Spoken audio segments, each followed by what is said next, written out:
I want to talk about anger today. Anger is something that I struggle with. I don't know how often the anger is on the surface. I don't know if people would look at me and say Caleb is an angry person, and I hope not. But I know it's there, and I know it's there, especially underneath the surface. It's that kind of gut level response that happens whenever it happens, when I'm in a situation or if I'm in conversation with somebody, and there's that kind of like gut level anger that you can feel rises up. And whether you act on it or not, it's still there. Whether I act on it or not, it's still there. I can still feel it. I can still tell that it's there. It feels like a seed, a plant that has seasons of growth.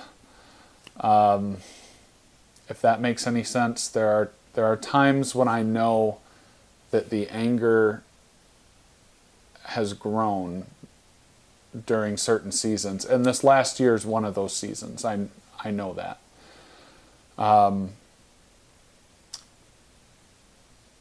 There's a strange thing about anger because I don't want to be an angry person. I don't want that anger there. There's a lot about myself that I don't like when I'm angry. And at the same time, it also feels good to be angry. It feels good to like give in to that. It can be satisfying either to act on it or not to act on it and just kind of hold it internally and let it fester and build. There's something satisfying about anger. So there's kind of two sides to the coin when it comes to anger. I've thought a lot about my anger this past year especially, and I've learned two things about anger that I don't want to forget.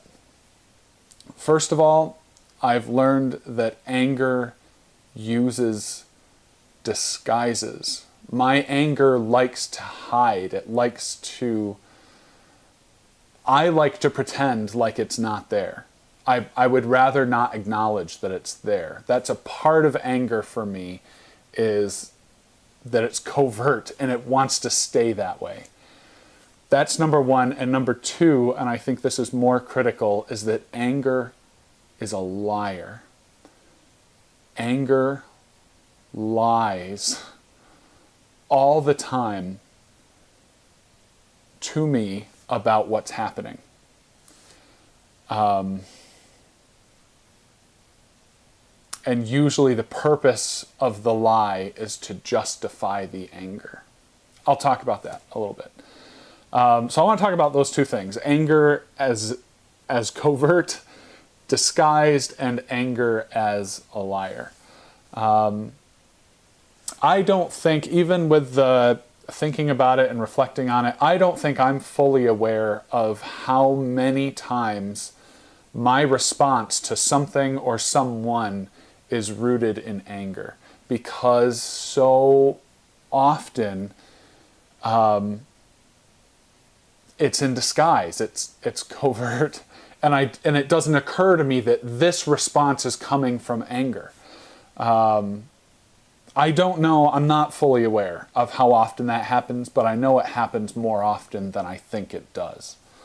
When I was talking with Sarah about doing this project, and I was telling her the different things that I was reflecting on and trying to be aware of and trying to process, and I told her I knew that this had been a season where anger had grown in me, and I was telling her that I was going to be reflecting on anger. And she just kind of nodded her head and said, yeah. She said she felt like I was always ready to be, or much more just like annoyed all the time. Like I was just ready to be annoyed. That was hard to hear, because of course that's not who I want to be. But I think it was also hard to hear because I knew that she was right. I knew that that was true.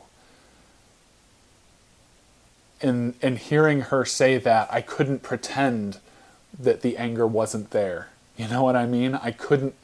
The mask couldn't stay on. It couldn't hide anymore.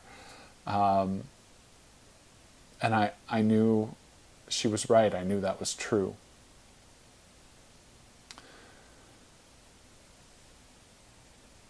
And I'd rather not acknowledge it. I'd rather it be tucked away. I'd rather it be hidden. Sometimes it comes out as annoyance. Sometimes it comes out as like critical thinking of someone or something, or critical comment. Sometimes it gets expressed. And I think a lot of times it doesn't get expressed, but I don't really think that's any better. If it happens inside, if all that happens just in my head, sort of the response to anger, if that never comes out, if it only happens in my head, I don't really think that's helpful, because it's still feeding the beast. If I'm willing to accept what anger's giving me, if I'm willing to buy that lie, if I'm willing to respond out of anger, it's only going to fester. It's only going to get stronger. And I have a real problem with that, because of the second thing I've learned about anger. I have a real problem with that, because anger is such a self-serving liar. Anger lies about what's happening all the time. It lies about what's happening. It tells me a version of reality that always does three things. One, it always justifies my right to be angry.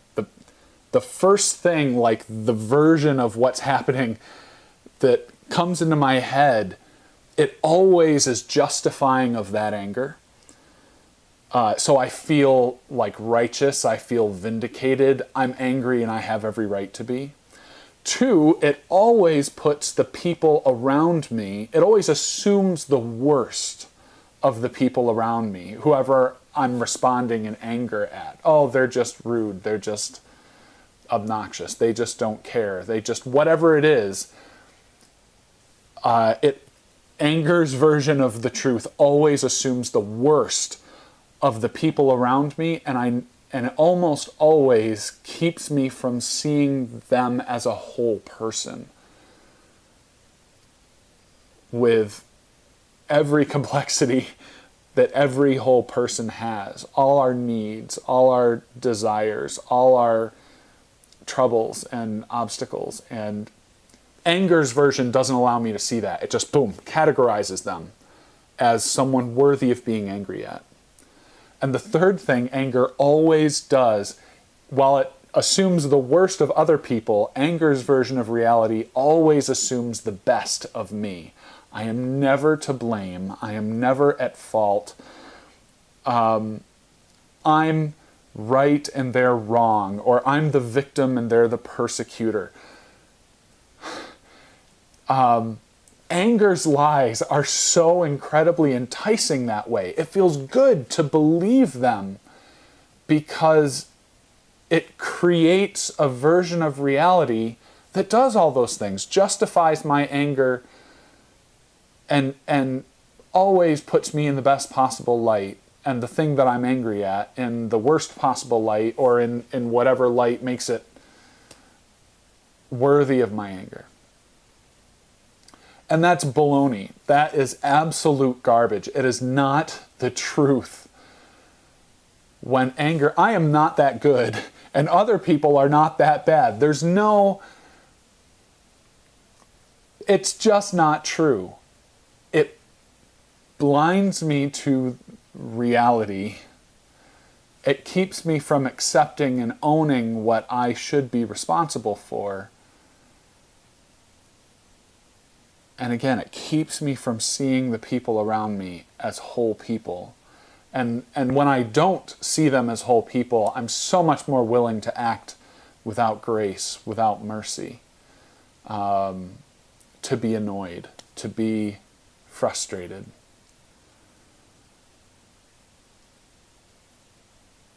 It happens all the time. And it happens instantaneously, where something happens and my gut level response is rooted in anger. And I think for a really, really long time, and I'm sure it still happens now, where I don't even stop and question. I don't even think to myself, wait, where is this response coming from?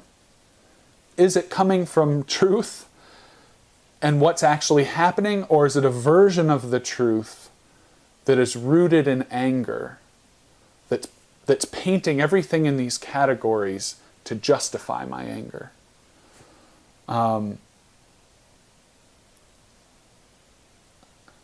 I think it happens so fast, and I know that I have been very willing to embrace that version of reality put forward by anger. I've been willing to just accept it and give into it and respond to it without ever stopping, without ever examining that impulse and saying, wait a minute, is this true? Or is this just anger at work in me?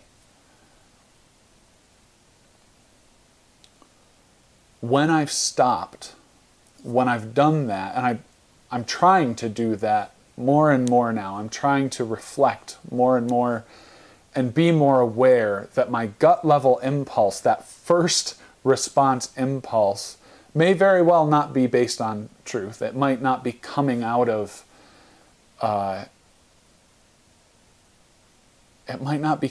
reality. It might be coming out of a distorted version of reality that anger has created. When I stop and think about that carefully and consider, and when I discover that, wait a minute, why am I angry? What is behind this? When I stop and examine that response in the midst of when it's happening, it's incredible. It's like unmasking anger. When I discover, wait a minute, that's anger at the root of this thing, it's like taking the power away from it. And I realize that I have a choice. That this isn't just the way it is and I have to respond this way, but that I can choose to accept or reject this version of reality that has come out of anger.